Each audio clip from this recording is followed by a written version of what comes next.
کہ اللہ مسبب الاسباب ہے، وہ اسباب کا پابند نہیں ہے، وہ اسباب کا محتاج نہیں ہے، اسباب اس کے محتاج ہیں۔ اگر یہ یقین ہے تو اللہ پر ایمان ہے، یہ نہیں ہے تو تمہارا ایمان اسباب پر ہے، وسائل پر ہے، ذرائع پر ہے، مادیات پر ہے، اللہ پر نہیں۔ اس وقت کہاں راستہ تھا؟ کوئی راستہ تھا؟ سمندر ہے اور ادھر سے لشکر آ گیا ہے۔ کلا ان معی ربی سیہدین۔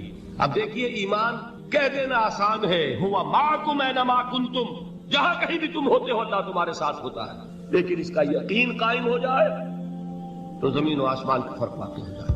یہی بات ہوئی حضور کے ساتھ۔ غار ہے، چھپے ہوئے ہیں محمد رسول اللہ اور آپ کے وہ یار غار ابو بکر صدیق رضی اللہ تعالی عنہ۔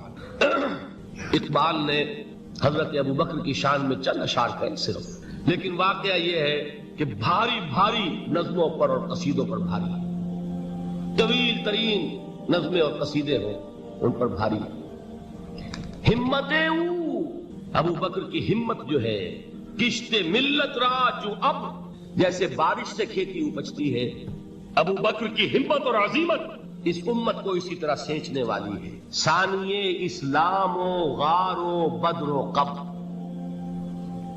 وہ دوسرے تھے اسلام میں، دوسرے پہلے کون تھے؟ انا اول المومنین، حضور کی باتیں، سب سے پہلا ایمان لانے والا میں، دوسرے ابو بکر۔ ویسے ہمارے ہاں یہ چلتا ہے اختلاف، حضرت علی پہلے ہیں کہ حضرت ابو بکر پہلے ہیں، لیکن اس میں بڑی خوبصورت تطبیق قائم کی ہے علماء نے اور بہت صحیح ہے۔ چار کے بارے میں فیصلہ ہی مت کرو کہ کون پہلے ہے، ان کی ایک عجیب تقسیم کرتی ہے۔ آزاد مردوں میں، بالغ مردوں میں سب سے پہلے ابو بکر، بچوں میں سب سے پہلے علی، خواتین میں سب سے پہلے خدیجہ، اور غلاموں میں سب سے پہلے زید بن حارثہ۔ بڑی پیاری تقسیم ہے، یہ چاروں ہی پہلے ہیں، ہر ایک کے لیے اولیت ہے۔ اور واقعہ یہ ہے کہ اگر زمانی اعتبار سے تعین ہوگا تو پہلے خدیجۃ الکبریٰ آئیں گی رضی اللہ تعالی عنہ۔ کسی اور سے بات کرنے کی نوبت بعد میں آ سکتی ہے، پہلے تو اہلیہ محترمہ سے بات ہوئی، آتے ہی پہلی وحی ہوئی ہے، ابھی تبلیغ کا حکم نہیں تھا۔ کس کو بتایا واقعہ؟ ابھی اپنی نبوت کی تبلیغ کا تو حکم ہی نہیں آیا۔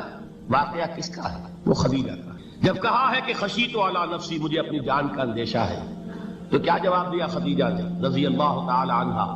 وہ صدیقۃ الکبریٰ ہے۔ صدیقات جو ہے خواتین، ان میں چوٹی پر خدیجۃ الکبریٰ ہے رضی اللہ تعالی عنہ، اور صدیق جو مرد ہیں ان میں صدیق اکبر ہے ابو بکر صدیق رضی اللہ تعالی عنہ، لیکن صدیقات میں چوٹی۔ جب حضور نے فرمایا خشیت علی نفسی، کیا فرمایا؟ کیا عرض کیا؟ کیسے تسلی دی؟ نہیں، اللہ آپ کو ضائع نہیں کرے گا، آپ غریبوں کے ہمدرد ہیں، آپ مساکین کے تکالیف رفع کرنے والے ہیں، آپ بیواؤں کی سرپرستی کرتے ہیں، آپ مسافروں کی خدمت کرتے ہیں، اللہ آپ کو ضائع نہیں کرے گا۔ یہ یقین ہے اس خاتون کے اندر۔ خیر وہ ایک علیحدہ بات ہو جائے گی۔ میرے دل پر حضرت خدیجہ رضی اللہ تعالیٰ عنہ کی شخصیت کا بڑا گہرا نقش ہے، جو وہ کوئی اور ہی وقت اور موقع ہوا تو بیان ہوگا۔ بہرحال اقبال نے ایک مصرے میں جو چار اولیتیں جمع کر دی ہیں، ہمتیں کشت امت را چو ابر، ثانی اسلام و غار و بدر و قبر۔ اسلام میں حضور کے بعد پہلے کون؟ ابو بکر۔ غار میں حضور کے ساتھ کون؟ ابو بکر۔ بدر کی رات اللہ کا رسول سر بسجود، وہ جھاڑ، وہ گھاس پھوس کی جو جھوپڑی بنائی گئی تھی، اور وہاں تلوار ننگی لے کر پہرا دینے والا کون؟ ابو بکر۔ اور اس حجرہ عائشہ میں محمد کے بعد سب سے پہلے دفن ہونے والا کون؟ ابو بکر رضی اللہ تعالی عنہ وصلی اللہ علیہ وسلم۔ وہ جو معاملہ میں سنا رہا تھا غار ثور کا، حضرت ابو بکر بھی حضور کے خیال سے لرز گئے ہیں۔ آپ کو یاد ہوگا کہ جا کر پہلے تمام جتنے سوراخ تھے انہیں بند کیا ہے، ایک سوراخ رہ گیا تھا جس کو بند کرنے کے لیے کوئی کپڑا نہیں تھا، وہاں اپنی ایڑی رکھی ہے، تب کہا ہے حضور سے تشریف لائیے، اور اپنے زانو پر حضور کو لٹایا ہے، اور وہاں کسی موذی جانور نے کاٹا ہے، حضور کی آنکھ لگ گئی تھی، اس وقت اس بل کے اندر جو بھی بچھو ہے کیا ہے واللہ عالم، اس نے کاٹا ہے، اس کی تکلیف کی وجہ سے ابو بکر کی آنکھوں سے آنسو ٹپک گئے، حضور کے چہرے مبارک پر پڑے ہیں، تو حضور جاگے ہیں، معاملہ کیا ہے؟ ایڑی نہیں ہٹائی وہاں سے، مبادا وہ جانور وہاں سے نکل کر محمد الرسول اللہ کو کوئی گدن پہنچا دے، ابو بکر کی ایڑی ہے، جس طرح چاہے کھا لے۔ ختم کر دے، جان نکل جائے تب کوئی آنچ آئے محمد پر تو آئے، لیکن جیتے جی نہیں۔ وہ ہے ابو بکر۔ حضور کے خیال سے اس وقت حضور نے پھر اپنا لعاب دہن لگایا ہے اور اس سے پھر آپ کی تکلیف ختم ہوئی۔ جیسے خیبر میں حضرت علی کی آنکھ دکھ رہی تھی، اس کو جو شفا حاصل ہوئی ہے وہ بھی حضور کے لعاب دہن سے ہوئی۔ تو بہرحال اس وقت انہوں نے کہا ہے کہ اے نبی یا رسول اللہ، اگر اس وقت ان میں سے کسی نے غیر ارادی طور پر بھی اپنے قدموں کی طرف جھانک لیا تو پکڑے جائیں گے۔ کیا جواب تھا اللہ کے رسول کا؟ لا تحزن ان اللہ معنا، اللہ ہمارے ساتھ سے کیوں گھبراتے ہو ابو بکر؟ یہ ہے ایمان باللہ، میرا مالک اللہ، میرا رازق اللہ، میرا محافظ اللہ، میرا مددگار اللہ، میرا پشت پناہ اللہ، میرا دوست اللہ۔ یہ دوستی ہے اللہ کی جو لب لباب ہے، حاصل ہے ایمان کا، اسی کا نام ولایت ہے۔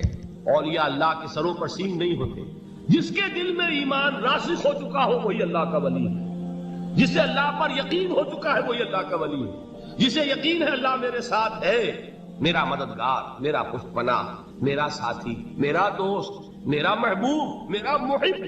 اللہ اہل ایمان سے محبت کرتا ہے۔ واللہ یحب الصادقین، ان اللہ یحب الذین یقاتلون فی سبیلہ صفا کانہم بنیان مرصوص۔ اللہ محبت کرنے والا، اہل ایمان محبوب، اور اہل ایمان محبت کرنے والے اللہ محبوب۔ والذین آمنوا اشد حبا للہ۔ آپ تصور کیجئے جس سے یہ رشتہ ایمان یا رشتہ ولایت حاصل ہو جائے، الا ان اولیاء اللہ لا خوف علیہم ولا هم یحزنون، آگاہ ہو جاؤ، اللہ کے دوستوں کے لیے نہ کوئی خوف ہے نہ کوئی حزن ہے۔ اور میں بیان کر چکا تھا خوف اور حزن کے خاتمے ہی کا نام امن ہے۔ زوال خوف، زوال حزن، یہ خوف اور حزن کیوں آتے ہیں بار بار؟ اللہ تخافوا ولا تحزنوا، دونوں آ گئے۔ الا ان اولیاء اللہ لا خوف علیہم ولا هم یحزنون، پھر وہی دو۔ وہ کیوں ہے؟ خوف ہوتا ہے کسی مستقبل کی بات کا، یہ نہ ہو جائے، وہ نہ ہو جائے، یہ نقصان نہ پہنچ جائے، یہ تکلیف نہ ہو، یہ غضب نہ آ جائے، خوف ہے مستقبل سے۔ حزن ہے یہ کیوں ہوا، یہ نہیں ہونا چاہیے تھا، یہ میرا فلاں چیز میرے ہاتھ سے جاتی رہی ہے، فلاں موقع نکل گیا، اب بیٹھے ہوئے ہیں اندر ہی اندر کڑ رہے ہیں، صدمہ ہے اور رنج ہے۔ اور جو اللہ پر ایمان رکھتا ہے وہ جانتا ہے ما اصاب من مصیبت فی الارض ولا فی انفسکم الا فی کتاب من قبل ان نبرأها ان ذلک علی اللہ یسیر لکی لا تعصوا علی ما فاتکم ولا تفرحوا بما آتاکم واللہ لا یحب کل مختال فخور۔ اس زمین میں یا تمہاری جانوں میں کوئی تکلیف، کوئی مصیبت نہیں آ سکتی سوائے اس کے کہ جو اللہ نے لکھ دی ہو، اس سے پہلے کہ وہ ظاہر ہو۔ جس کو یہ حقیقت معلوم ہو گئی اس کو یہ طرز عمل اختیار کرنا چاہیے، جو چیز چھن جائے، جاتی رہے، چھوٹ جائے، اس پر افسوس نہ کرو۔ کس نے چھینی؟ دوست نے۔ دوست کے فیصلے پر شکایت، دوستی کو بٹا لگا رہے ہو، سرے تسلیم خم ہے جو مزاج یار میں آئے۔ اگر دوستی ہے تو پھر تو تمہیں گردن جھکانی چاہیے کہ ہر کے ساقی ماریخ عین الطاف، جو بھی میرا ساقی میرے پیالے میں ڈال دے اس کا کرم ہے، جو اس کی طرف سے آئے اس پر کوئی رنج نہیں، کوئی صدمہ نہیں، کوئی غم نہیں، کوئی شکایت نہیں، کوئی شکوہ نہیں، اور جو ہوگا وہ اس کے اذن کے بغیر نہیں ہوگا، اور اس کا اذن ہوگا تو یقیناً میرے لیے خیر ہی خیر ہے، چاہے وہ ناگوار شے ہو، بظاہر مجھے اچھی نہ لگ رہی ہو، میری شارٹ سائٹڈنس میں مجھے وہ نظر آ رہی ہے کہ میرے لیے بری ہے، لیکن قرآن نے کہا ہے عسیٰ ان تکرہوا شیئا وہو خیر لکم وعسیٰ ان تحبوا شیئا وہو شر لکم واللہ یعلم وانتم لا تعلمون۔ ہو سکتا ہے تم کسی چیز کو ناپسند کرو دراحال کہ اسی میں تمہارا خیر ہو، اور ہو سکتا ہے تم کسی چیز کو پسند کرو دراحال کہ اس میں تمہارا شر ہو۔ اللہ جانتا ہے، تم نہیں جانتے۔ جب مجھے یہ بات معلوم ہو گئی میں نے اپنا معاملہ اللہ کے حوالے کیا۔ سپردم بے تو مایا خیش را تو دانی حساب کم و بیش را، اے رب جو تو چاہتا ہے وہ ہو، تیرے علم میں جو شے میرے لیے خیر ہے وہ ہو جائے، میری کوئی پسند نہیں، میری کوئی چاہت نہیں۔ یہ ہے راضی برضائے رب۔ اکبر الہآبادی نے اسے کہا ہے رضائے حق پہ راضی رہ، یہ حرف آرزو کیسا، خدا خالق، خدا مالک، خدا کا حکم تو کیسا۔ جب میں آ گیا بیچ میں، میری پسند، میری مرضی، میری خواہش، میری چاہت، یہی تو شرک ہے۔ ما شاء اللہ کان وما لم یشاء لم یکن، جو اللہ نے چاہا وہ ہوا، جو اس نے نہیں چاہا نہیں ہوا۔ اختیار اس کا ہے، میرا تو نہیں۔ رضائے حق پہ راضی رہے، یہ حرف آرزو کیسا، خدا خالق خدا مالک خدا کا حکم تو کیسا۔ اقبال نے اسے کہا ہے فارسی میں، اب آپ کہیں اس کا ترجمہ بھی کرو تو وہ مجھے ذرا اس وقت کچھ بہت ہی بدذوقی کسی بات نظر آئے گی۔ جائیے پوچھئے کسی سے جسے فارسی آتی ہو۔ برو کشید پیچا کے ہست بود مرا، چوکدہا کے مقام رضا کشود مرا۔ مجھے تو تمام پیچ و خم سے نکال دیا اس مقام رضا نے، میں راضی برضائے رب ہوں، جو فیصلہ اس کا میں اس پر راضی ہوں۔ تو کہاں کا حزن اور کس کا خوف؟ یہی زوال حزن اور زوال خوف، یہی ہے امن، یہ نتیجہ ہے ایمان کا۔ تو جان لیجئے یہ ہے لب لباب، یہ ہے حاصل ایمان کا۔ یہ ہے تو ایمان ہے، یہ نہیں ہے تو ایمان نہیں۔ اب یہ نوٹ کر لیجئے، ہدایت و ضلالت اس دنیا میں جو مختلف حالتیں انسان پر طاری ہوتی ہیں، یا نعمتوں کی بارش ہو رہی ہے، یا تنگی ہے، فقر ہے، احتیاج، دنیاوی حیثیت ہے، وجاہت ہے، یا دنیا میں گمنامی ہے، کسنوی پرست کے بھیا کس تھی، کوئی آپ کا حال ہی نہیں پوچھ رہا کہ تم ہو کون، تمہارے منہ میں کتنے دانت، یا یہ کہ دنیا میں اقتدار کی کسی مسند پر انسان بیٹھا ہے، یا یہ کہ کوئی اس کے ہاتھ میں اختیار نہیں۔ یہ تمام جو حالات انسان پر طاری ہوتے ہیں، ان کے جواب میں جو طرز عمل فکری اعتبار سے اور عملاً انسان اختیار کرتا ہے، اس کے 4 درجے ہیں۔ پہلا درجہ ہے انتہائی گمراہی، ضل ضلالا بعیدا۔ وہ کیا ہے؟ اگر عزت ہوئی، نعمتیں ملی، فلاں دیوی یا دیوتا کی نگاہ کرم ہے، اس کی کرپا سے یہ ہو گیا۔ اور اگر کوئی تکلیف آ گئی، مصیبت آ گئی، معلوم ہوتا کہ فلاں دیوی یا دیوتا ہم سے ناراض ہو گئے، یہ کالی دیوی کی طرف سے کوئی مصیبت آ گئی ہے، یا یہ کہ یہ لکشمی دیوی کی نگاہ کرم ہے کہ ہمیں دولت مل گئی ہے۔ یہ تو ہے شرک۔ شرک ہونے کے اعتبار سے یہ ہے ضل ضلالا بعیدا، انتہائی پستی۔ اس پستی سے اوپر آئیں گے تو توحید کی پہلی منزل ہے۔ عزت دی اللہ نے، اگر کوئی تنگی آ گئی، فقر، تکلیف، کوئی ذلت، رسوائی، یہ بھی اللہ کی طرف سے۔ ایک اعتبار سے تو انسان ہدایت پر آ گیا، بڑی گہرائی تھی اس گندگی کی اور اس خباثت کی جو شرک جس کا نام ہے، اس سے انسان نکل آیا، نجاست سے۔ توحید تو ہے، لیکن ابھی اس میں اس کی گمراہی کا ایک ایلیمنٹ شامل ہے، اور یہ گمراہی سے جب تک آگے نہیں آئے گا، اوپر نہیں ابھرے گا، اس کا طرز عمل کیا ہوگا کہ ذرا کچھ مل گیا، عزت مل گئی، پھولے نہیں سما رہے، اب زمین پر قدم نہیں ٹک رہے، گردن اکڑ رہی، کہیں محرومی ہو گئی، کوئی تکلیف آ گئی، کوئی مشقت، فقر آ گیا، اب بجھ کر رہ گئے۔ ان دونوں کیفیات میں انسان کا پینڈولم جو ہے وہ ایکسٹریم کو جائے گا۔ یہ کب ہوگا؟ جبکہ انسان یہ سمجھتا ہے کہ اس دنیا میں جو دولت مل گئی یا عزت مل گئی تو یہ گویا کہ بڑی کوئی قابل فخر شے ہے، اور اگر یہاں پر کوئی تکلیف آ گئی، کوئی مصیبت آ گئی، فقر و فاقہ آ گیا تو یہ گویا کہ بہت ہی اہانت آمیز شے ہے۔ اگر یہ انسان سمجھے گا تو طرز عمل وہ نکلے گا نتیجے کے طور پر جو میں بیان کر چکا ہوں، یہ گمراہی ہے۔ اس گمراہی سے نکلیں گے تو آپ کس مقام پر آئے؟ دوسری منزل ہدایت کی کیا ہے؟ نہ یہ عزت ہے نہ یہ ذلت ہے، دونوں حیثیتیں برابر ہیں کہ یہ امتحان ہے۔ اسی لیے ان دونوں آیتوں میں ایک لفظ قدر مشترک ہے، اذا مبتلاہ فاما الانسان اذا مبتلاہ ربہ فاکرمہ ونعمہ۔ یہ بھی ایک ابتلا ہے، آزما رہا ہے اللہ، کبھی وہ دے کر آزماتا ہے، کبھی چھین کر آزماتا ہے، کبھی فقر و فاقہ سے آزماتا ہے، کبھی وہ کثرت دولت اور کثرت مال سے آزماتا ہے، کبھی وہ صحت دے کر آزماتا ہے کہ یہ قوت اور توانائی اور صحت جو میں نے دی ہے یہ اس میں کیا کرتا ہے، کبھی وہ مرض کے ذریعے سے آزماتا ہے کہ صبر کرتا ہے کہ نہیں کرتا۔ ہمارے لیے شکوہ اور شکایت تو اس کی زبان پر نہیں آ جاتی، نالا اور شیون تو نہیں آ جاتا، تکلیف جھیلتا ہے کہ نہیں جھیلتا، اس میں تحمل ہے کہ نہیں ہے، تو صبر کرتا ہے یا شکر کرتا ہے۔ یہ دونوں کیفیات در حقیقت اس اعتبار سے مساوی ہے، یہ بھی امتحان، یہ بھی امتحان۔ یہ حقیقت جب سامنے ہوگی، اب وہ پینڈولم جو ہے وہ بہت کم ہو جائے، یعنی انسان میں طبعی طور پر تو ایک اثر ہوتا ہے غیر اختیاری، کسی چیونٹی نے کاٹا آپ کے پاؤں پر، آپ اپنا پاؤں ہٹا لیں گے، اس میں کوئی ارادہ نہیں، یہ ریفلیکس ایکشن ہے، غیر اختیاری فعل۔ اس حد تک تو انسان ضرور متاثر ہوتا ہے، اس سے تو کوئی انسان جو ہے وہ بلند تر نہیں ہو سکتا۔ حضرت ابراہیم رضی اللہ تعالیٰ عنہ، حضور کے وہ نومولود فرزند، انتقال جب ہو رہا تھا، آپ کی آنکھوں میں آنسو آ گئے۔ اب یہ طبعی اثر ہے، ایک فعل ہے، انفعالی کیفیت ہے جو بالکل طبعی ہے، لیکن یہ نہیں کہ اس کی وجہ سے انسان کی زبان پر کوئی شکوہ آ جائے، کوئی شکایت آ جائے، یہ نہیں ہوگا، یہ ایمان کے منافی ہے۔ اسی طریقے سے اگر کوئی خوشی ہوئی ہے تو چہرے کے اوپر ایک نکھار آ جائے گا، تبسم آ جائے گا، اس سے زائد نہیں۔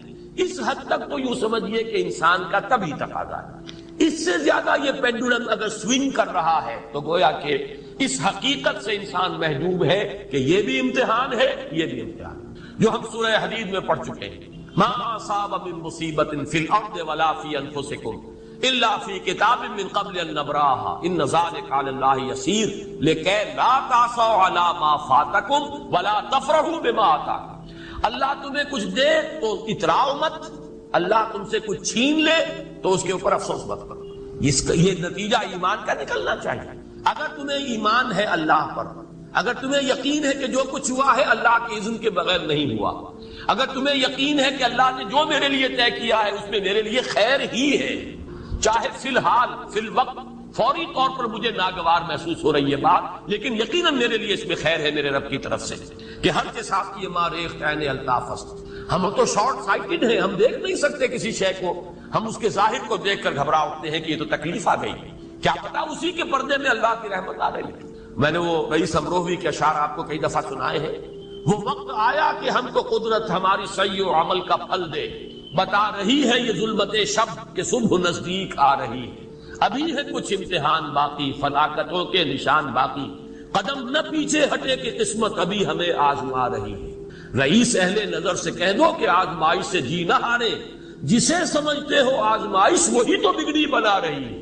اسی آزمائش سے تو بگڑی بنے گی، اسی سے تو تمہارا خیر جو ہے اجاگر ہوگا، سامنے آئے گا، پتہ چلے گا who's who, what is what۔ ابو بکر میں کتنا یقین اور ایمان تھا، یہ کیسے معلوم ہوگا؟ کیسے معلوم ہوگا کہ بلال میں کتنا سہار، کتنا تحمل تھا، کتنا صبر تھا، اگر وہ مصیبت ان پر نہ آتی کہ جو امیہ ابن خلف کے ہاتھوں ان پر قیامت ٹوٹ رہی تھی۔ تو یہ ساری چیزیں جو ہے ما اصاب من مصیبت فی الارض ولا فی انفسکم الا فی کتاب من قبل ان نبرأ ان ذلک علی اللہ یسیر لکی لا تعصوا علی ما فاتکم ولا تفرحوا بما آتاکم واللہ لا یحب کل مختال فخور۔ اگر اس حقیقت سے محجوب ہو جاؤ گے تو پھر اختیال اور فخر اور گھمنڈ پیدا ہو جائے گا تمہارے اندر، یا دوسری طرف مایوسی، کمر ہمت ٹوٹ کر رہ جائے گی، خودکشی کرنے کو انسان آمادہ ہو جاتا ہے، ذرا کوئی ناکامی دنیا میں آ گئی، کوئی تکلیف آ گئی۔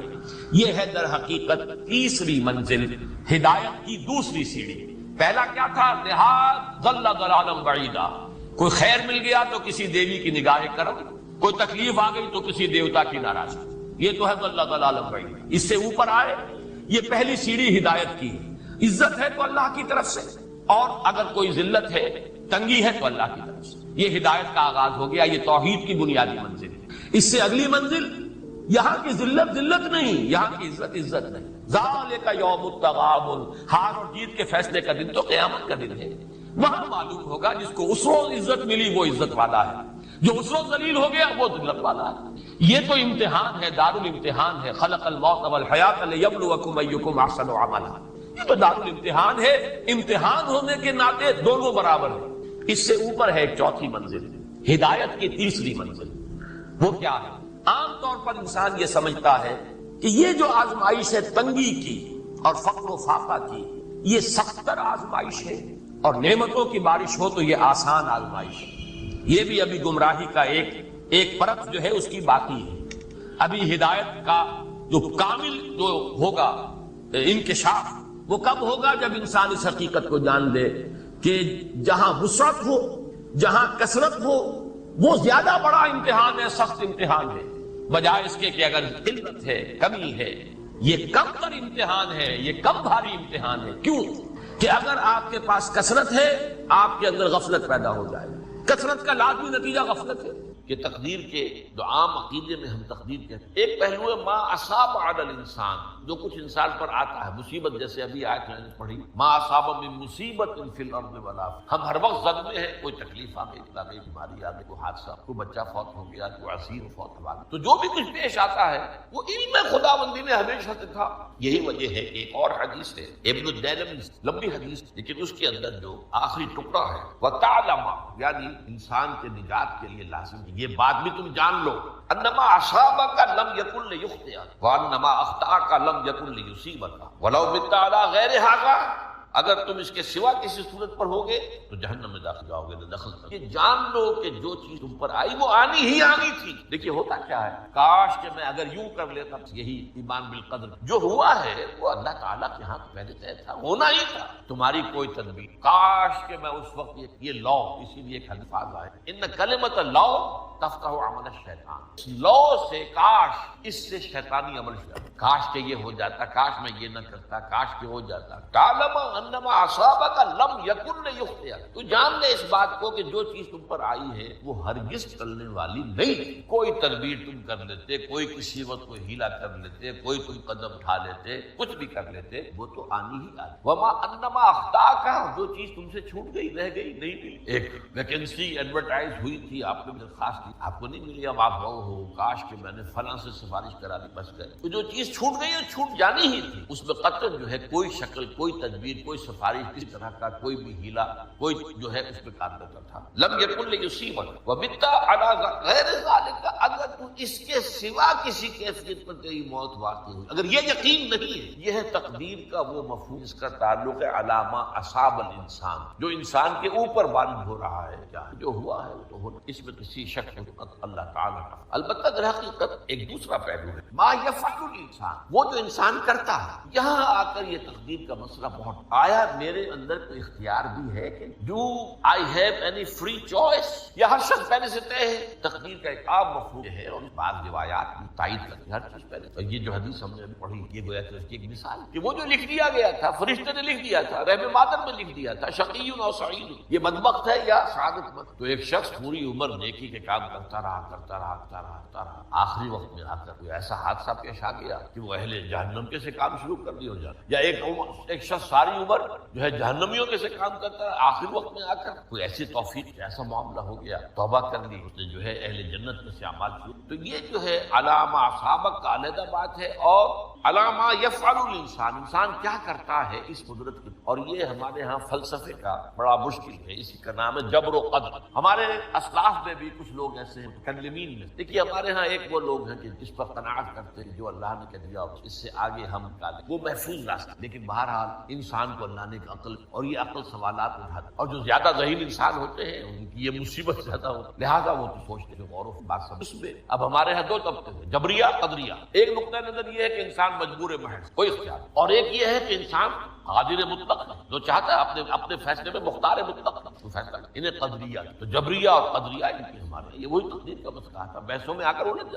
آج تک حل نہیں ہوا، حل ہو سکتا ہی نہیں۔ اب اس کے ضمن میں علامہ اقبال کا ایک شعر آپ کو، وہ بہت اچھا لگتا ہے، بہت خوبصورت شعر ہونے کے، تقدیر کے پابند جمادات و نباتات، مومن صرف اللہ کے احکام کا پابند، اس میں انسان پابندی کی نہیں، وہ صرف پابند ہے اللہ کے احکام کا۔ نتیجے کے اعتبار سے تو جو یہ شعر کہہ رہا ہے جو بات وہ صحیح ہے، پابندی اصل کا، لیکن یہ کہ تک پابندی انسان بھی اتنا آزاد، یہ سمجھ لینا کہ یہ جمادات و نباتات ہی کا معاملہ ہے، یہ مبالغہ، ظاہر بات ہے کہ شاعر جو ہے، شاعر مبالغے سے بچ نہیں سکتا، چاہے وہ علامہ اقبال کوئی بھی۔ اسی لیے سورہ شعراء کے اندر عام شعراء صفات بیان ہوئی، وہ آپ کے ذہن میں آ گئی، مبالغہ کرتے ہیں، فی کل واد انہم یقولون ما لا یفعلون، وہ کہتے بھی وہ کچھ ہے جو کرتے نہیں، اور یہ بات علامہ اقبال پر بھی پاؤں۔ بہرحال یہ شعر ذرا پھر نوٹ، تقدیر کے پابند جمادات و نباتات، مومن صرف اللہ کے احکام کا بس۔ انسان بہت سے اعتبارات سے سب سے پہلے جو ہے انسان کے اندر ایک تقدیر نوع انسان، چھوٹی سی کریا انسان ہے۔ آپ نے ٹھیک ہے مشین ایجاد کر دی، جہاز ایجاد کر دیا، آپ دوڑ رہے ہیں 500 آدمی، سینکڑوں من سامان لے کر جو ہے وہ جا رہا ہے، 747 یا 757 ہو کر لیا، خود نہیں ہو، اب کیا کریں گے؟ یہ تقدیر نوعی، ہر اللہ نے ایک اندازہ بتا، اس اندازے ہی اس سے باہر۔ پھر ایک تقدیر شخصی، اب دیکھیے تقدیر شخصی کیا ہے؟ بعض اوصاف و صفات ہمیں وراثتاً ملتے ہیں، we have no choice۔ پہلے بھی یہ بات مانی جاتی تھی، آج جو ہے ذرا سائنٹیفک انداز میں ہم کہتے ہیں جینز میں چلا آ رہا ہے، جینز کو بدل سکتے، جو جینز بھی آپ کو ملے ہیں والد وہ آپ کی شخصیت کا ظاہر بات فیصلہ خود طرز پر اس کو ڈالتے ہے، پابندی۔ نمبر دو یہ کہ خاص طور پر جو گھر کا ابتدائی ماحول ہوتا ہے، ماں کی گود اور ابتدائی گہوارہ گھر کا، اس کے جو اثرات مرتسم ہو جاتے ہیں شخص، وہ بھی بڑے مستحکم، ان دونوں چیزوں کو ضرب دے، hereditary factors multiplied by environmental factor, اس سے مل کر ایک شے تیار ہو. قرآن کہتا ہے شاکلہ، قل کل یعمل علی شاکلتہ فربکم اعلم بمن هو اہدی سبیلا. سورہ نساء. شاکلہ شکل دینے والی. آپ کو لوہا ڈھالنا ہے، کوئی خاص پردہ بنانا ہے، اس کا پہلے سانچہ بنانا. لوہے کو پگھلا کے اس میں ڈالیں گے تو جیسا سانچہ ہوگا ویسا ہی لوہا جو ہے وہ شکل اختیار کی شاکلہ. یہ شاکلہ جو ہے ہر انسان کا اس سے باہر. اگر ایک شخص 40 سال کی عمر میں توبہ کرتا ہے، اس سے پہلے نمازیں نہیں پڑھی، تو کیا وہ قضا پوری کرے گا؟ میں اس کی ضرورت محسوس نہیں کرتا. جو علماء بتاتے ہیں کہ ہر ایک نماز کے ساتھ اتنی ہی رکعتیں اور پڑھ لی جائیں تاکہ پچھلی قضا میں آپ کر لیں گے، تو میرے نزدیک وہ نوافل میں شمار ہو جائے. لیکن یہ ہے کہ توبہ سے قبل کے تمام گناہ اللہ تعالیٰ معاف. توبہ خالص ہو، صحیح ہو، شرائط حقیقی ندامت ہو، آئندہ طے ہو جائے کہ اللہ کا کوئی حکم نہیں ٹالوں اور چھوڑ دیا جائے، تو پھر توبہ صحیح ہے. اور اگر وہ حقوق العباد کا معاملہ ہے تو یا تو اس شخص سے معافی مانگی جائے، حاصل کی جائے معافی، یا اس کی تلافی. چوتھی شرط یہ ہے حقوق العباد بندوں کے وہ بندے ہی کریں، یا پھر آخرت میں آپ کی نیکیاں اس کو دے دی جائیں گی یا اس کے برے اعمال آپ کے کھاتے میں ڈالیں. لیکن توبہ اگر صحیح شرائط کے ساتھ ہو تو تمام گناہوں کا کفارہ ہو. محمد ادریس صاحب، بخاری شریف میں حضور پاک کا ارشاد ہے کہ اس طرح نماز پڑھو جس طرح تم مجھ کو نماز پڑھتے دیکھتے ہو. سوال یہ کہ حضور نے کس طرح نماز پڑھی جبکہ بخاری شریف میں حضور نے رفع یدین کی نماز پڑھی ہے. بخاری شریف میں حضور نے رفع یدین کی نماز پڑھی ہے. دیکھیے حضور نے مختلف طریقوں اختیار کیے مختلف اوقات میں. اب صحابہ کا طرز عمل یہ ہوتا تھا کہ مثلاً ایک روایت آتی ہے کہ ایک صحابی حضور سے ملنے آئے، وہ بدوی تھے، دیہات کے آدمی تھے. انہوں نے حضور کو دیکھا کہ آپ کا گریبان کھلا ہوا تھا، آپ نے بٹن لگائے ہوئے نہیں. پھر انہوں نے ساری عمر اپنے گریبان کے بٹن لگائے کہ میں نے محمد کو اس طرح دیکھا ہے صلی اللہ. اب یہ ان کا جذبہ ہے، ان کی نیکی اتباع کا. یا ایک سفر میں کسی کو دیکھا، کسی نے دیکھا کہ حضور ایک درخت کے نیچے سے ہو کر گزرے. اب وہ جب بھی جاتے تھے وہ درخت اس کے نیچے سے ہو کر گزرتے تھے، چاہے اس کی کوئی مقصد نہیں، لیکن یہ بھی اتباع ہے. تو اس میں یہ ہے کہ نماز کی بعض چیزیں ایسی ہیں کہ جن میں معلوم ہوتا ہے کہ حضور کچھ اس میں رد و بدل کرتے ہیں. کبھی آپ نے ہاتھ بالکل کھلے چھوڑ کر بھی نماز پڑھی، کبھی آپ نے ہاتھ نیچے باندھے، کبھی اوپر باندھے. اسی طریقے سے رفع یدین کبھی ایسا بھی ہوا ہے کہ آپ نے وہ کی ہے جیسے کہ اہل حدیث حضرات کرتے ہیں، اور جیسے کہ یہ شیعہ کرتے ہیں وہ اس سے بھی زیادہ کرتے ہیں. اہل حدیث سے آگے ہیں، بہت آگے ہیں رفع یدین. اور ایک رائے یہ ہے کہ حضور نے آخری زمانے میں آ کر سارے رفع یدین چھوڑ دیے تھے سوائے یہی جو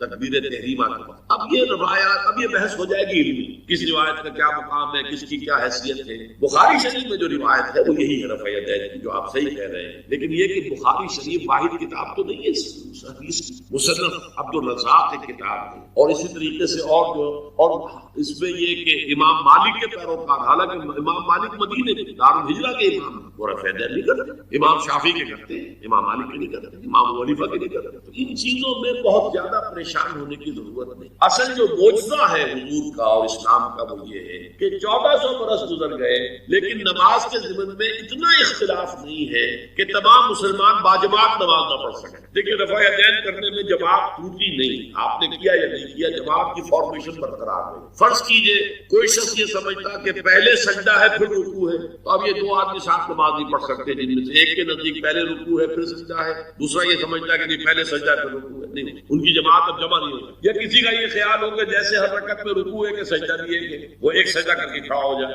اب ظاہر بات ہے دوسرا شخص جس کے نزدیک دو سجدے وہ ایک اور سجدہ کرے گا، فارمیشن ٹوٹ گئی، اب وہ ساتھ نماز نہیں پڑھے. 1400 برس بھی مشرق بعید سے مغرب بعید پوری دنیا، آج کوئی کونا ہے نہیں جہاں مسلمان نہ ہو. لیکن جو سالڈ مسلمان جو ہے وہ تو آپ سمجھیے کہ انڈونیشیا سے لے کر موریٹانیہ تک تو مسلمانوں کی کتنی بڑی بات. لیکن کہیں ایسا نہیں ہے کہ آپ کی فارمیشن ٹوٹتی ہو. کوئی ایسا مسلک نہیں ہے جس میں یہ خیال ہو کہ مغرب کی رکعت میں 2 ہے جیسے فجر کی ہے. نہیں، کوئی چیز نہیں. کوئی ایسا مسلک نہیں جس میں یہ معلوم ہو کہ فجر کی رکعتیں 3 ہیں 2 نہیں ہے، عصر کی 2 ہے یا 4 6 ہے. وہی رکعتیں، وہی رکعت کی ترتیب، پہلے کھڑے ہونا ہے پھر رکوع ہے پھر کھڑے ہونا ہے پھر سجدے میں جانا ہے پھر بیٹھنا ہے پھر سجدہ پھر کھڑے ہونا. فارمیشن نہیں ٹوٹتی. شیعہ ہو، سنی ہو، اور اس میں حنفی ہو، مالکی ہو، شافعی ہو، حنبلی ہو، زیدی ہو، ظاہریہ ہو، کوئی بھی ہو، کسے باشد تمام مسلمان مل کر جماعت سے نماز ادا کریں گے اور ان کی جماعت ٹوٹتی. یہ ہے جس کو ہمیں سمجھنا چاہیے. یہ کیوں ہے؟ صلو کما رہے کہ حضور کی کو جس طرح دیکھا صحابہ نے نماز پڑھتے ہوئے ویسے نماز پڑھ رہے ہیں، صحابہ نے ویسے نماز پڑھی، پھر آپ کے بعد تابعین نے اسی طریقے سے نماز پڑھی، پھر اس کے بعد تابعین نے پڑھی، نسل بعد نسل منتقل ہو۔ باقی تھوڑا تھوڑا اختلاف اگر ہے تو اس کے لیے زیادہ پریشان نہیں ہونا چاہیے۔ والعبادت، دعا جو ہے وہ عبادت کا جوہر ہے، عبادت کی روح ہے، بلکہ یہ کہ اصل عبادت جو ہے وہ دعا ہی ہے۔ لہذا توحید سے دعا کیا ہے؟ لا تدعو مع اللہ احدا، اللہ کے ساتھ کسی اور کو مت پکارو۔ یہ سورہ جن کی آیت ہے۔ یعنی یہ ہے کہ ایک تو یہ کہ آپ اللہ کو پکار ہی نہیں رہے اپنے دیویوں کو، دیوتاؤں کو، اپنے لات کو، عزا کو، منات کو، حبل کو، وہ تو اور دور کی بات ہو گئی۔ ایک ہے شرک سے دعا، اللہ کو بھی پکار رہے اور کسی اور کو بھی پکار رہے۔ اب وہ کوئی اولیاء اللہ بھی ہو سکتے ہیں، کوئی ملائکہ ہو سکتے ہیں، کوئی انبیاء کی ارواح ہو سکتی ہے، کسی کو پکارنا کسی کا بھی ہو۔ دعا لا تدعو مع اللہ احدا، اور یہ در حقیقت ہم جب ہر رکعت جو ہے نماز کی ایاک نعبد و ایاک نستعین، پروردگار ہم صرف تیری ہی بندگی کرتے ہیں اور کرتے رہیں گے، اور صرف تجھ ہی سے مدد مانگتے ہیں اور مانگتے رہیں گے، یہ ہمارا قول و قرار ہے، یہ ہمارا عہد ہے اللہ کے ساتھ، اس کے خلاف نہ ہو، کسی کو پکارنے کی اجازت نہیں۔ یہاں ایک باریک نکتہ سمجھ لیجیے، ایک ہے کسی کو پکارنا، کسی سے مدد چاہنا، کسی سے کسی کام کے اندر جو ہے کوئی امداد کی خواہش کرنا، جو کہ وہ دنیاوی جو معمولات ہیں، جو عام ہمارے قواعد ہیں، ظاہری مادی اسباب و وسائل کے درجے میں، وہ شرک نہیں ہے۔ میں کسی کہتا ہوں مجھے ذرا پانی پلا دو، یہ بھی ایک دعا ہے، استمداد ہے، مدد آپ نے مانگی ہے، اس سے اپنی ایک ضرورت پوری کرنے کے لیے کہا ہے۔ لیکن کیا ہے یہ کہ گھڑا ہے، وہاں رکھا ہوا ہے، وہاں پانی ہے، اس میں سے پانی لائے گا وہ دے دے۔ جو ظاہری قوانین طبیعہ جو ہے ان کے دائرے کے اندر کوئی دعا، کوئی استمداد، کوئی استعانت، کوئی استغاثہ، اس میں کوئی حرج نہیں۔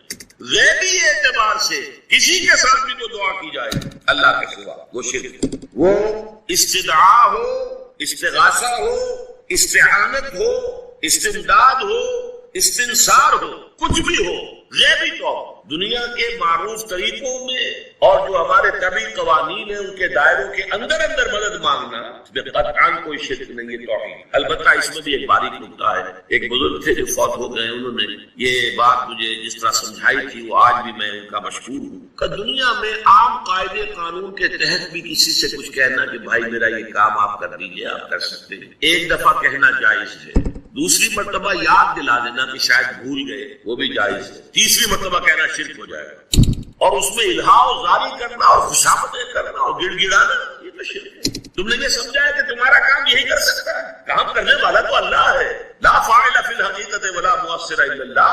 حضور نے فرمایا کہ اگر تمہیں جوتا باندھنے کا تسمہ درکار ہو تو بھی اللہ سے مانگو، کسی کے سامنے سوال کا جو ہاتھ جو ہے وہ دراز نہ کرو۔ اللہ نے تمہیں ایک عزت نفس دی ہے، اس عزت نفس کو ڈھیلا نہ بناؤ، کسی کے سامنے جو ہے اپنا ہاتھ پھیلا دینا، اپنی عزت نفس جو ہے وہ ختم کر دینا، مت مانگو کسی سے۔ لیکن یہ کہ ٹھیک ہے دنیا میں کام چلتا ہے۔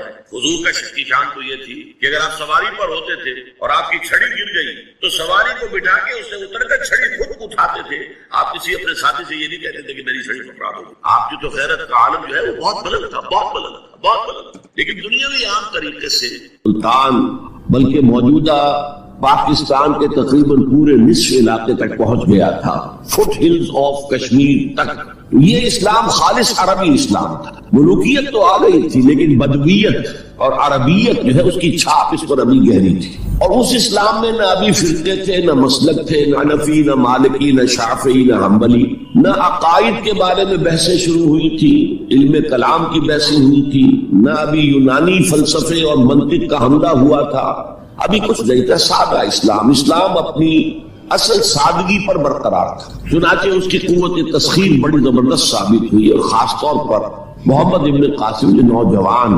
17-18 برس کا نوجوان اور نہایت نیک اور پاک باز، سندھ کے ہندوؤں نے جو اپنی ایک روایت ہے کہ اس طرح کا آدمی تو کوئی اوتار ہی ہو سکتا ہے۔ فارسی میں بھی کہا جاتا ہے کہ در جوانی توبہ کردم شیوہ پیغمبری است، جوانی کے اس عمر میں بھی کوئی شخص پاک زندگی گزار رہا ہو تو یہ تو پیغمبروں کا طریقہ ہے، اور ہندوستان میں تصور پیغمبروں کا نہیں تھا، اوتاروں کا تھا، تو اسے بھی ایک اوتار سمجھ کر اس کی مورتیاں تراش کر مندروں میں رکھ لی گئی اور ان کو پوجا جانے لگا۔ یہی چیز اس کے لیے خطرے کا سبب بن گئی، کیونکہ اب بیک ہوم اسلام کا جو اصل گھر تھا عرب، اس میں ملوکیت آ چکی تھی، اور ملوکیت کبھی اسے برداشت نہیں کر سکتی کہ کوئی اور شخص اتنا پاپولر ہو جائے کہ اسے چیلنج کر سکے، لہذا محمد بن قاسم کو بلایا گیا اور شہید کر دیا گیا۔ اب اس کے بعد ظاہر بات ہے کہ وہ اسلام ریسیڈ کرنا شروع ہوا، واپس آنا شروع ہوا، اس کے کچھ اثرات اس علاقے میں رہ گئے، لیکن اسلام کی واپسی ہو۔ یہ اسلام کا پہلا ورود تھا بر عظیم کی سرزمین پر۔ اس کے بعد اسلام آیا ہے 300 برس بعد، اور اب یہ آیا ہے شمال مغربی سرحدی صوبے میں جو درے ہیں، کوہ سلیمان میں، کوہ ہندو کش اور کوہ سلیمان میں، درہ خیبر ہے، درہ کوچی ہے، درہ گومل ہے، درہ بولان ہے، یہاں سے آنا شروع۔ اس اسلام کی خصوصیات کچھ اور تھی۔ ان 300 سالوں میں فقہی مسالک بھی پیدا ہو چکے تھے، حنفی، مالکی، شافعی، حنبلی، ان کے درمیان اختلافات بھی تھے، بحثیں بھی تھی، مناظرے بھی تھے۔ دوسرے ایک خاص جو ہے تصوف کا فن جو ہے وہ بہت ترقی کر چکا تھا، اور اس میں اکثر و بیشتر وحدت الوجود کا تصور اس کی بنیاد میں موجود تھا۔ تیسری بات یہ نوٹ کیجئے کہ یہاں جو لوگ آئے وہ سب حنفی تھے، اور یہ ترک قبائل ہی تھے در حقیقت، اور ترکوں میں سے بھی غلام لوگ تھے، اسی لیے پہلا خاندان مسلمانوں کا یہاں خاندان غلاماں کہلاتا ہے۔ ترک غلام تھے جو اپنی ذاتی صلاحیت اور اپنی استعداد کی بنا پر ترقی کرتے کرتے بادشاہت کے مقام تک پہنچے۔ عالم اسلام میں اس وقت دو عظیم جگہوں پر غلاموں کی حکومت تھی، اور اس سے اندازہ ہو سکتا ہے کہ اسلام میں غلاموں کا فیوچر کتنا روشن ہے۔ ممالک، مملوک، یہ مصر میں حکمران تھے، وہ بھی غلام تھے۔ خاندان غلامہ، قطب الدین ایبک، شمس الدین التتمش، یہ سب کون تھے؟ غلام۔ بہرحال اب جو اسلام آیا اس میں قیادت کی ایک تسلیس پیدا ہو چکی تھی، توحیدی شان نہیں رہی تھی۔ خلافت راشدہ میں قیادت توحیدی تھی، خلیفہ وقت ہی حاکم بھی تھے، خلیفہ وقت ہی مجتہد بھی تھے، عالم بھی تھے، اور وہی سب سے بڑے اللہ والے بھی تھے۔ لیکن اس کے بعد جو اسلام میں قیادت جو ہے مسلمانوں کی 3 شاخوں میں بٹ گئی۔ سیاسی قیادت وہ تو قبائلی عصبیت کی بنیاد پر قائم ہو رہی ہے، تو سیاست تو ہو گئی طاقت کے بل پر، جس کی لاٹھی اس کی بھینس۔ اس کے بعد جو اس دینی قیادت تھی وہ 2 حصوں میں منقسم ہو گئی۔ علمی قیادت، علماء، مفسرین، فقہاء، محدثین، اور ایک ہو گئی صوفیاء کی قیادت۔ تو یہ تھی کیفیت جس میں کہ بر عظیم پاک و ہند میں اسلام وارد ہوا ہے پہلے ورود کے 300 برس بعد۔ اب اس کے 500 برس کے بعد یہاں ایک اور ایلیمنٹ آیا، وہ تھا شیعیت کا۔ آپ کو معلوم ہے کہ سن 1000 عیسوی میں پاکستان کا جو علاقہ اس وقت کا ہے یہ عالم اسلام میں داخل ہو چکا تھا۔ شہاب الدین غوری وغیرہ کی حکومت وہاں تک تو تھی، البتہ دہلی پر 1206 میں تخت دہلی جو ہے مسلمانوں کا 1206 میں شروع ہوا۔ بہرحال اس کے بعد ہم کہہ سکتے ہیں کہ 300 برس بعد یہاں پر یہ شیعیت آئی ہے، داخل ہوئی ہے، ورنہ اس سے پہلے خالص سنی اسلام تھا اور خالص حنفی۔ شیعیت کی وجہ سے جو کچھ بھی بعد میں اسلام کو یہاں پر اس تقسیم کی وجہ سے، شیعہ سنی اختلافات کی وجہ سے جو بہت بڑے بڑے نقصانات اٹھانے پڑے، ان میں سے مثلاً 2 کا میں تذکرہ کرنا چاہتا ہوں۔ ڈاکٹر امبیڈکر، انہوں نے فیصلہ کیا تھا میں مسلمان ہو جاؤں، گویا کہ یہاں کے اچھوتوں کا مسئلہ وہ اس طور سے حل کرنا چاہتے تھے کہ ہم این بلاک مسلمان ہیں، لیکن جب ان کے بارے میں معلوم ہوا تو پھر وہاں پہنچ گئے کچھ لوگ کہ آپ اس مسئلہ کو اختیار کریں یا اس کو کریں۔ وہ اسی حیث بحث میں پھر انہوں نے فیصلہ کیا کہ میں کوئی بھی نہیں اختیار کروں، اگر کوئی ایک اسلام ہے ہی نہیں، اب میں ایک کو اختیار کرتا ہوں تو دوسرے سے میری مخاصمت ہو جائے گی، دوسرے کو اختیار کرتا ہوں تو پہلے سے ہو جائے گی۔ اب اگلا دور آیا، ہندوستان میں انگریز آ گئے۔ یہاں موجود بہت سے غیر مسلموں کو شاید میری باتیں اب کچھ ناگوار گزرے، لیکن کچھ حقائق ہیں جو تلخ ہے لیکن حقائق ہیں، انہیں سمجھنا چاہیے۔ انگریزوں نے یہاں آ کر حکومت چھینی سی مسلمانوں سے بیشتر، ویسے تو یہ کہ ہندو راجے مہاراجا بھی تھے، لیکن بیشتر علاقوں میں تو مسلمان حاکم تھے، لہذا انہوں نے مسلمانوں کو دبانا بہت ضروری سمجھا، اس لیے کہ جو سابق حاکم ہو ان میں ایسپیریشنز پیدا ہوتی رہتی ہے کہ ہم تھے یہاں کے حاکم، کیوں نہ واپس حاصل کریں۔ بغاوت کے ان کے اندر جراثیم مسلسل پروان چڑھتے، مسلمانوں کو دبایا اور ہندوؤں کو اٹھایا۔ کیوں کہ ہندوؤں کے لیے معاملہ صرف چینج آف ماسٹرز کا تھا، کوئی بڑا حادثہ تو نہیں تھا۔ پہلے مسلمانوں کے غلام تھے، اب انگریزوں کے غلام ہو گئے، اور اس اعتبار سے انگریز نے بھی انہیں قریب کیا اور ہندوؤں نے بھی مغربی علوم اور مغربی سائنسز کو پڑھنے میں بڑی سخت تھی. بنگال میں انگریز آیا اور بنگال میں آپ کو معلوم ہے اکثر و بیشتر جو سائنسدان پیدا ہوئے جن کی کہ لکھی ہوئی ٹیکسٹ بکس جو ہے بہت عرصے تک استعمال ہوتی رہی ہندوستان میں. یہ کون تھے؟ چیٹرجی، بینرجی، سب کے سب بنگالی تھے. ایک اور بات یہ ہے کہ ہندو اپنے ماضی سے بہت دور آ چکے تھے. ان کا ماضی عظمت والا، آخر اشوک کا دور بہت عظمت کا، چندر گپت موریہ کا دور بہت عظمت کا، وکرماجیت کا دور بہت عظمت کا تھا، لیکن وہ بہت پیچھے جا چکے تھے. تقریباً مسلمانوں کی آمد کی وجہ سے 1000 سال کا فصل واقع ہو چکا. لہذا تہذیب و تمدن کے لیے بھی جیسے کہ انہوں نے مسلمانوں کے زمانے میں فارسی پڑھی، فارسی پڑھتے تھے، کوڈ لینگویج فارسی ہے، جیسے کہ بعد میں مسلمان اور ہندو اور سب نے انگریزی پڑھی. ملازمتیں ملیں گے تو انگریزی پڑھنے والوں کو ملیں گی، راستہ کیریئرز کا کھلے گا تو انگریزی پڑھنے والوں کا کھلے گا. اس لیے کہاوت تھی ہندوستان میں، پڑھے فارسی اور بیچے تیل، دیکھو رے قسمت کے کھیل. اب فارسی پڑھتے تو اسے کہیں حکومت کے اندر اہلکار ہونا چاہیے، اس کی حیثیت کچھ اور ہونا چاہیے. فارسی پڑھتے اور تیل بیچنا. جبکہ مسلمانوں کا معاملہ یہ تھا کہ ان کی تو ابھی تہذیب اور تمدن، ان کی روایات ابھی تازہ تھی. لہذا جو غیر مسلم تھے یہاں کے، انہوں نے انگریزی علوم، انگریزی سائنس، انگریزی تہذیب اس کو کھلے دل کے ساتھ خوش آمدید کہا. اور مسلمانوں میں ایک زبردست ڈویژن ہو گیا، بلکہ ابتدائی ریئیکشن تو بہت سخت تھا، یک طرفہ تھا. ہم نہ انگریزی پڑھیں گے، ہم نہ انگریزی علوم سیکھیں گے، نہ سائنس پڑھیں گے. ہم تو اپنے کونوں خدروں میں اگرچہ جو سیلاب آ گیا ہے اس کو روکنے کی طاقت تو ہم میں نہیں ہے، لیکن ہم کونوں میں جا کر بیٹھ جائیں گے. قال اللہ قال رسول. اور انگریزی تہذیب سے اس قدر دوری کہ اگر کوئی میز کرسی پر بیٹھ کر کھانا کھا لے تو کرسچان ہو گیا. یہ تو کسی نے چمچہ استعمال کر لیا کھانے میں، کانٹا تو بہت دور کی بات ہے، چمچہ بھی استعمال کر لیا تو کرسچان ہو گیا. تو اس درجے ریئیکشن تھا علماء کے زیر اثر حلقوں میں.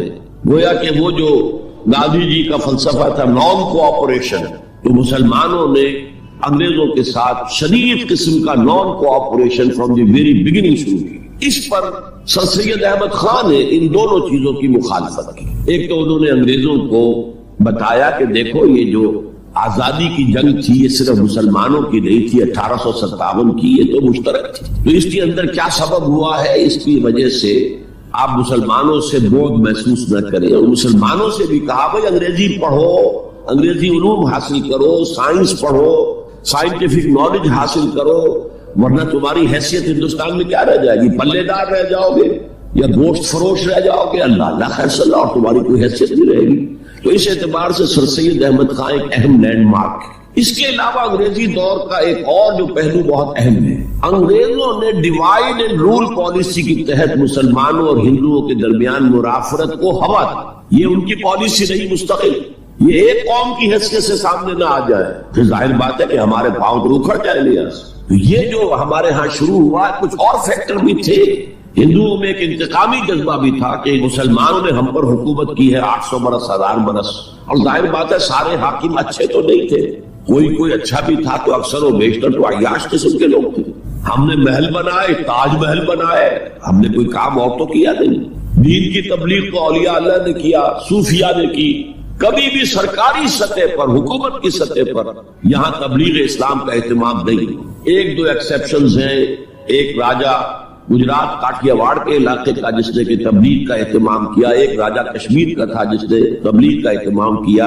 باقی حکمرانوں نے کوئی کوشش. آزادی سے قبل متصلاً جو کیفیت پیدا ہو گئی تھی اس کا ایک اہم فیکٹر یہ تھا کہ مسلمانوں میں ہندوؤں کا ایک خوف پیدا ہو، کیونکہ جو نظام اب بن چکا تھا وہ تو یہ تھا کہ ووٹ کی بنیاد پر فیصلے ہوں گے، 1 مین 1 ووٹ. اس کے اعتبار سے مسلمان اقلیت میں اور غیر مسلم ہندو یہاں اکثریت میں. تو گویا کہ ہمیشہ کے لیے اگر ایک ملک کی حیثیت سے یہ ملک جو ہے تقسیم آزادی حاصل کرتا ہے تو مسلمان غلام ہو جائے، ان کی تہذیب بھی ختم کر دی جائے گی. شدھی کی تحریک شروع ہو چکی تھی، ان کا مذہب بھی تبدیل کرنے کی کوشش کی جائے گی. میوات کے علاقے میں بڑی زبردست تحریک اٹھائی گئی تھی شدھی کی، جس کا توڑ کرنے کے لیے مولانا محمد الیاس رحمۃ اللہ علیہ سامنے آئے اور تبلیغی جماعت کا انہوں نے سلسلہ شروع کیا. یہ اصل میں میوات کے اندر جو شدھی کی تحریک تھی اس کا جواب، اس سے حفاظت مسلمان.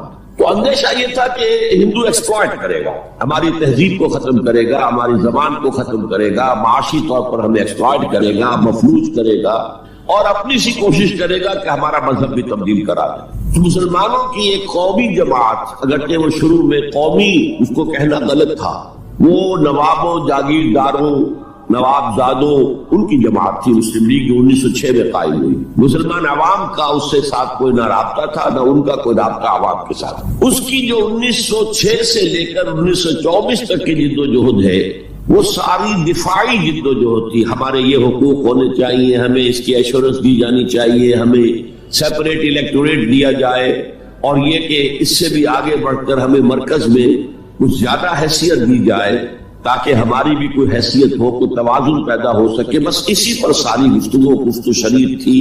اور اس کے ضمن میں محمد علی جناح جو ہے وہ تو پروفٹ آف لو قرار دیے گئے تھے، اتحاد کا پیغام بر۔ وہ 1906 میں تھے انڈیا میں موجود، مسلم لیگ میں شامل نہیں ہوئے، کانگریس کے رکن تھے۔ اس کے بعد 1913 میں جا کر مسلم لیگ میں شامل ہوئے ہیں مولانا محمد علی جوہر کے کہنے پر۔ پھر بھی کانگریس کے رکن بھی رہے، مسلم لیگ کے رکن بھی رہے، اور انہوں نے حتی الامکان کوشش کی کہ کوئی فارمولا ایسا بن جائے جس پہ کہ اتحاد ہو جائے اور ضمانت مل جائے کہ مسلمانوں کے ساتھ کوئی اس قسم کا سلوک نہیں کیا جائے گا کہ وہ بالکل یوں سمجھیے کہ ایک نیچے لگ کر رہ جائیں اور ان کی کوئی حیثیت نہ رہے۔ لیکن وہ ناکام ہوئے، شدت کے ساتھ ناکام ہوئے، اور پھر اس درجے مایوس ہوئے کہ ہندوستان چھوڑ کر جا کر انگلستان میں بس گئے، اور وہاں انہوں نے اپنی لیگل پریکٹس شروع کر دی۔ ایس ایم اکرام صاحب جو ایک بڑے مصنف ہیں، آب کوثر، موج کوثر، موج کوثر کے جو مصنف، وہ اہم ترین کتابیں ہیں تین مسلم انڈیا کی، political as well as cultural history, ثقافتی جو معاملہ ہے وہ بھی ساتھ ساتھ ہر دور میں کیا اس کا رنگ رہا ہے، اس کو بہت ہی سمجھیے ایک بڑے ماہرانہ انداز میں انہوں نے بہت عمدگی کے ساتھ مرتب کیا ہے۔ وہ اس وقت آکسفورڈ میں پڑھ رہے تھے، طالب علم تھے، نوجوان۔ وہ ملے محمد علی جناح سے، اس وقت تک ابھی وہ قائد اعظم کا تو خطاب انہیں نہیں ملا تھا، محمد علی جناح، اور ان سے کہا آپ ہندوستان چھوڑ کے کیوں آ گئے؟ ہندوستان کے مسلمانوں کو تو آپ کی ضرورت ہے۔ تو انہوں نے سخت الفاظ کہے تھے کہ ہندو ناقابل اصلاح ہے۔ یہ اس وقت کی ہندو قیادت پر ان کا تبصرہ تھا، اور مسلمانوں کا حال یہ ہے کہ ان کا کوئی لیڈر مجھ سے صبح جو بات کرتا ہے شام تک ڈپٹی کمشنر یا گورنر تک پہنچا دیتا ہے، تو ایسی قوم کی قیادت میں کیسے کروں؟ لیکن اصل میں ایک ٹرننگ فیکٹر آیا ہے، turning point in the history of Muslim league movement, and that was 1930۔ اس میں جو الہ آباد میں مسلم لیگ کا سیشن ہوا تھا، اس میں خطبہ صدارت دیا تھا علامہ اقبال۔